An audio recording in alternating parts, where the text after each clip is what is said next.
Thank you, Presiding Officer. International Whole Grain Day takes place on November the 19th each year. Yes, we're a wee bit late, but it's still an important topic. Annual celebration seeks to raise awareness of the health and environmental benefits of whole grain. This year is only the second year of its existence, so it's my great pleasure to bring it to Parliament, I think, for the first time, and I thank colleagues from around the Chamber for their support on this issue. I'm very happy to celebrate whole grains. In fact, I very regularly do that, whether it's a warm bowl of oats that I have every single morning of my life, a crisp slice of whole grain toast, I have a little less regularly, and even some tasty whole grain pasta, which might be my tea tonight. As colleagues, it's not hard to find something that I can be enthusiastic about eating, but in moderation, of course, to contain my circumference within appropriate bounds. And isn't that the point? Whole grains have an important role to play in keeping us all healthy. So what is a whole grain and how does it contribute to that? It's a grain that has not been refined. It's the entire seed of a plant. Thus intact, it maintains a richer nutrient profile and contains higher levels of fibre that are particularly good for the bowels, if that is a permitted word in this debate, Presiding Officer. Perhaps as nature intended. The potential health impacts are significant.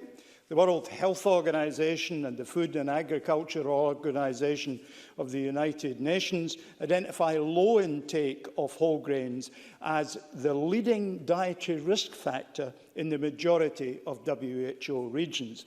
Therefore, it's particularly worrying that Scotland's consumption of whole grains remains pretty low. He certainly will, with great pleasure. Elaine Smith. Thank you very much, Presiding Officer. It's just at this point, I wonder if Stewart Stevenson would join with me in assuring people who listen to the debate that you can also have gluten-free products with whole grain.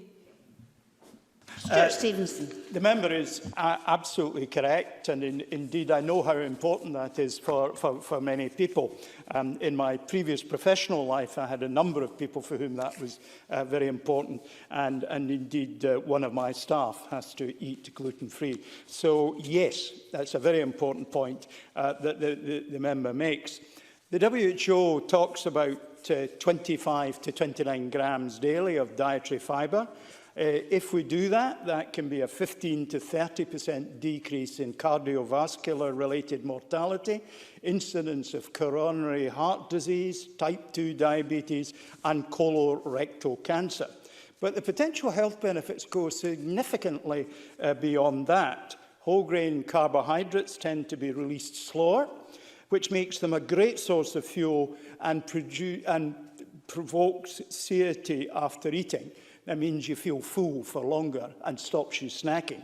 So that all helps promote healthier eating and healthier living. What's more, health grains currently account for almost 50% of all calories consumed globally. So consuming whole grains would only be a shift in how we consume, not what we consume. In a wider context, our eating habits can play a role in our healthcare system. Major relief on the system if we improve them, thus proving, as is often the case, that many preventative measures are in our own hands through diet. Now, exercising regularly, eating healthily, and other factors can help us reduce stress, which is particularly important in this time when we are more socially isolated and therefore under more mental pressure. Whole grains can help with sustainability. Whole grain foods save water. They provide more food and they provide less waste. They support better use of land and healthier soil. They're healthy for all of us and healthy for the planet. But there are answers. A great example is Denmark. My Danish nephew is a headmaster at school in Denmark. And I know that their government has worked with industry and health organisations to promote whole grain. These partners developed a scientific recommendation for the average daily intake of health grains, a whole grain logo to signpost products to consumers, the logo guaranteeing the quality of the products that are so marked. And even consumer awareness campaigns have made a significant contribution, with athletes and celebrities contributing. The average whole grain intake in Denmark has increased from 36 grams to 82 grams per day, and 50% of the public take the recommended intake, whereas 11 years ago only 6% did. So it can be done in a country which is not all that dissimilar to our own.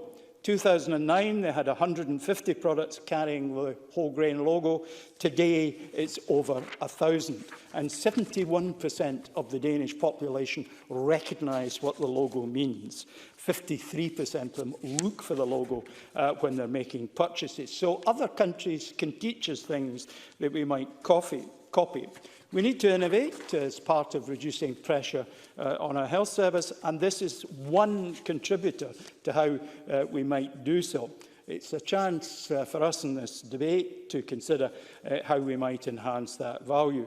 So we should think about developing an accepted definition of whole grain foods that we apply in Scotland, looking at our own quantitative intake recommendations, public health campaigns, labelling, and basically having people choose health grains. It's worth saying that hundreds of years ago, students used to come to university with a sack of oats over their shoulder, and that fed the students for an entire term, and they didn't eat anything else because they couldn't afford it.